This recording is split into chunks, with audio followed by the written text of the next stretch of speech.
There's a version of hiding that doesn't look anything like hiding. It looks like preparation, like diligence. It looks like caring enough to get it right before you put something out into the world. And from every single angle, it actually looks like the most responsible choice. And it works. Not at protecting the quality of the work, but at protecting you from the risk of being seen doing something that might not go perfectly. Here's what it sounds like on the inside, that voice in our head. I'm not hiding, I'm preparing. I'm not afraid, I'm just being thoughtful. I'm not stalling, I'm just making sure it's perfect. Every one of those sentences is technically true. And every one of them is also covering for the very same thing, the fear of what imperfect action might cost you. Not the imperfect action itself, but what it might cost you. The judgment, the embarrassment, the possibility of being seen, wanting something and not quite sticking the landing. The voice that asks, who does she think she is? That's what this episode is actually about.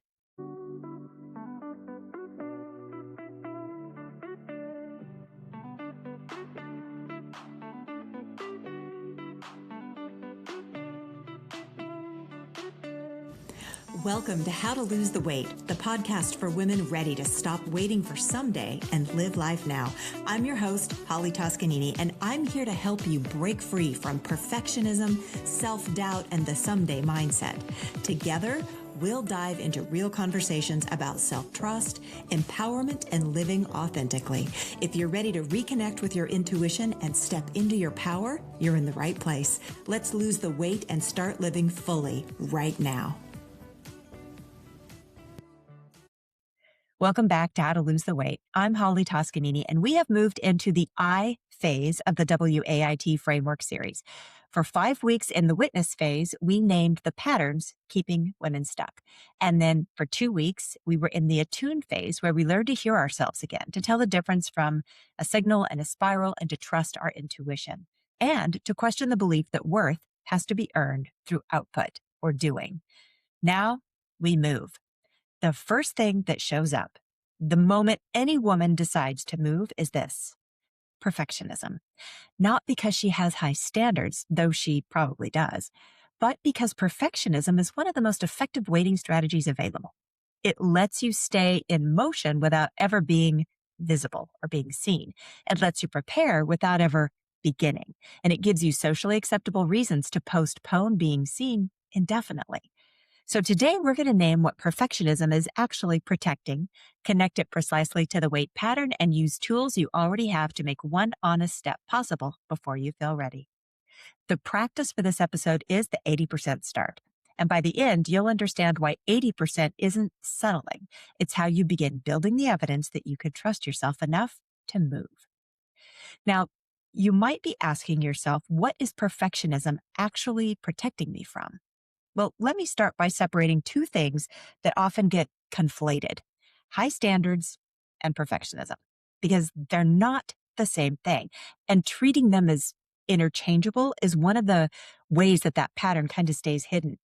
See, high standards are about the quality of the work. They drive you to the best possible version of whatever it is that you're trying to accomplish. They have a relationship with the actual output because they make it better. And crucially, they allow for a version of done, right? At some point, high standards say, this is good enough to send out into the world. Perfectionism is a little different. See, perfectionism isn't primarily about the quality of the work. It's about the safety of the person doing the work. Its job is not to make things better. Its job is to make sure you're protected from the cost of being seen doing anything imperfectly. The cost we are most afraid of is not at its core producing bad work. It's this: being judged, being misunderstood, maybe looking foolish, being seen wanting something and not quite succeeding at it. Maybe even putting something of yourself out there, a project, a business, an idea, a creative work, a version of who you are becoming, and having it met with skepticism, dismissal, or the quiet verdict of, who does she think she is? That's the charge underneath the perfectionism. And once you see it clearly, the behavior makes total sense. So if the real risk is visibility, then staying in preparation is a highly rational response. You can't be judged for work you haven't shown. You can't be dismissed for an idea you haven't fully articulated. And you can't fail at something you haven't officially started. Perfectionism keeps you just close enough to the thing that you don't have to grieve it, but just far enough away that you haven't had to risk it. And here's what makes this particularly hard to catch. It is socially rewarded. We live in a culture that praises thoroughness and caution and high standards. I just want to make sure it's right, receive nods of approval. I want to be ready before I put it out there. Sounds mature and professional. Nobody pulls you aside and says, hey, I think you're using preparation as a protection mechanism. So that loop just continues. The project stays in the draft folder. The business stays in the planning mode. The idea stays on the napkin. The creative work stays private. And that version of yourself you're growing into stays theoretical.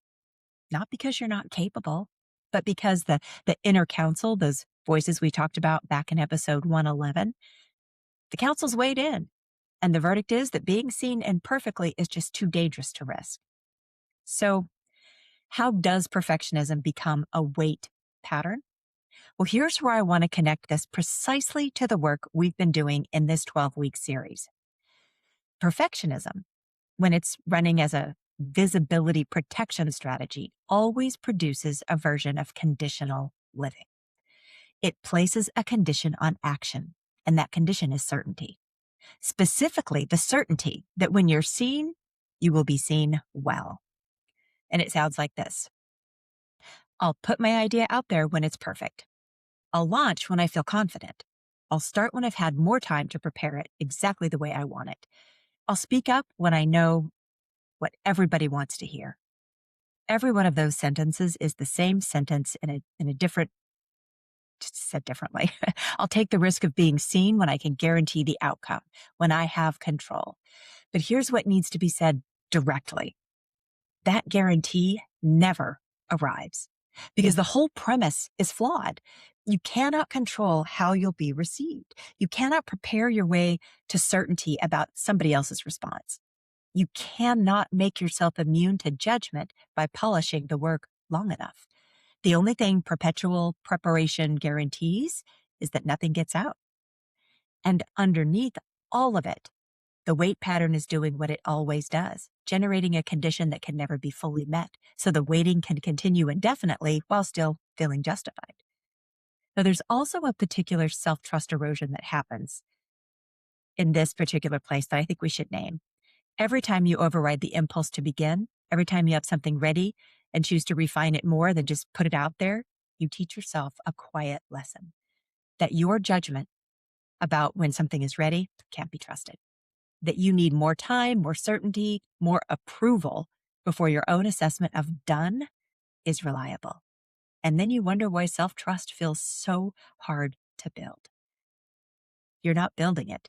You're systematically undermining it every time you defer to the inner counsel's verdict that the work is not ready. Every time you let that imagined judgment override your own inner knowing, you widen the gap between yourself and your availability, your ability to trust yourself. And that's why we keep returning to the same idea in this series. Self-trust is not a feeling that arrives before you act. It's a track record you build by acting, by making a judgment, testing it against reality, and finding out that your assessment was close enough, that you survived the imperfection, that the thing you were afraid of was survivable. Evidence over emotion. You cannot build that evidence from inside a space of perpetual preparation.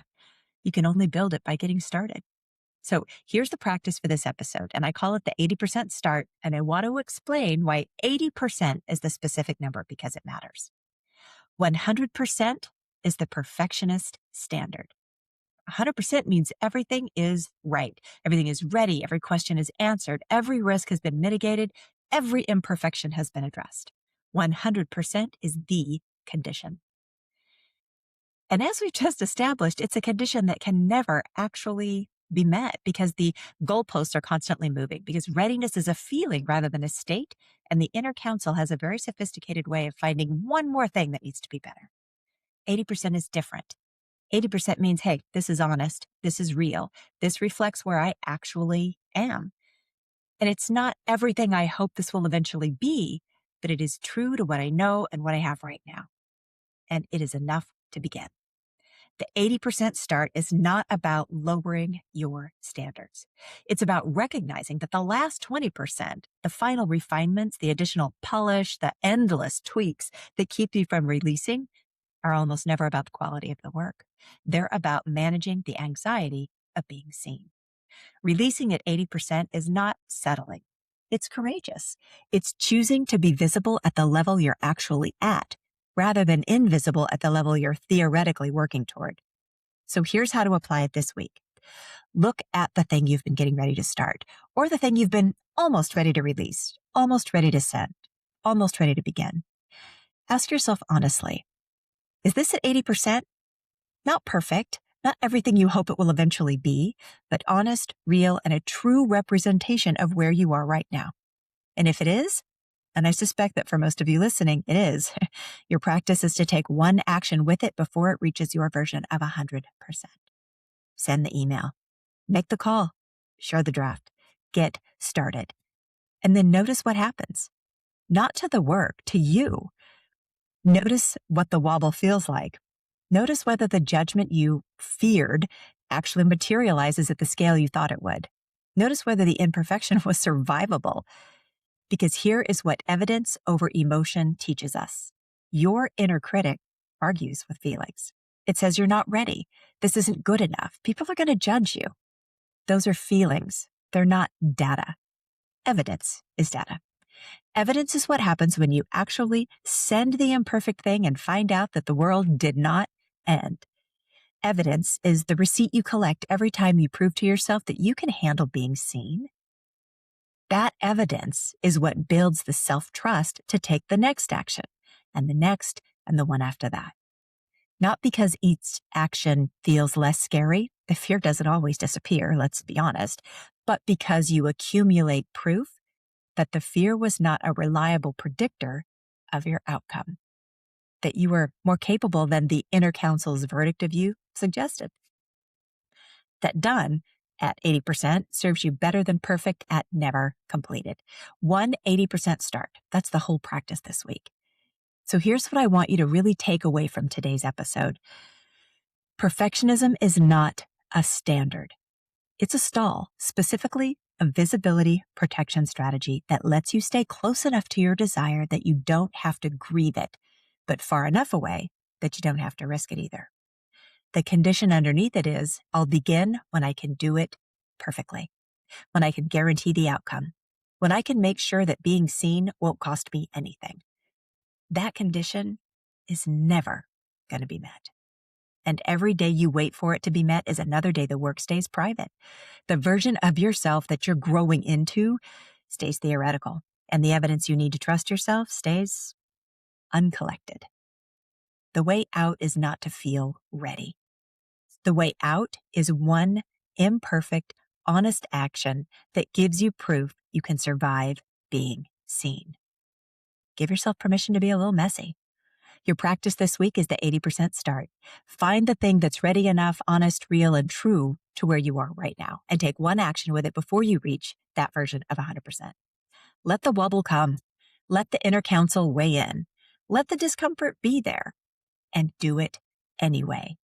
Post it anyway, share it anyway, say it anyway. Just begin now. You're not building confidence by waiting to feel confident. You're building it by collecting evidence that you were right to trust yourself. That's how you initiate. If you want support in turning the impulse to act into an actual next step, specifically the kind of micro pivot that interrupts the waiting pattern without requiring a dramatic leap, I'm going to ask you to download the Intuitive Pivot Planner because it's designed to help you actually move, to do something with all that knowing. The link is in the show notes and in the description below this video. Next week, episode 119, we stay in the initiate phase and go to the heart of it. Courage before confidence, how to take action before you feel ready. Most women are waiting for the wrong thing first. They believe the sequence is confidence, and then action, then change. But confidence is not the ticket that gets you into the room. It's the receipt you get after you walk in. If you've been waiting to feel ready before you move, that episode is going to reorder everything. I'll see you next time. Until then, bye for now. Thank you for tuning in to How to Lose the Weight. If you enjoyed today's episode, be sure to subscribe so you never miss a conversation. And if you found value in this episode, I'd love it if you could leave a review. It really helps the show reach more women like you who are ready to step into their power. For more insights and inspiration, follow me on Instagram at Holly Toscanini or visit hollytoscanini.com. Until next time, remember, stop waiting and start living.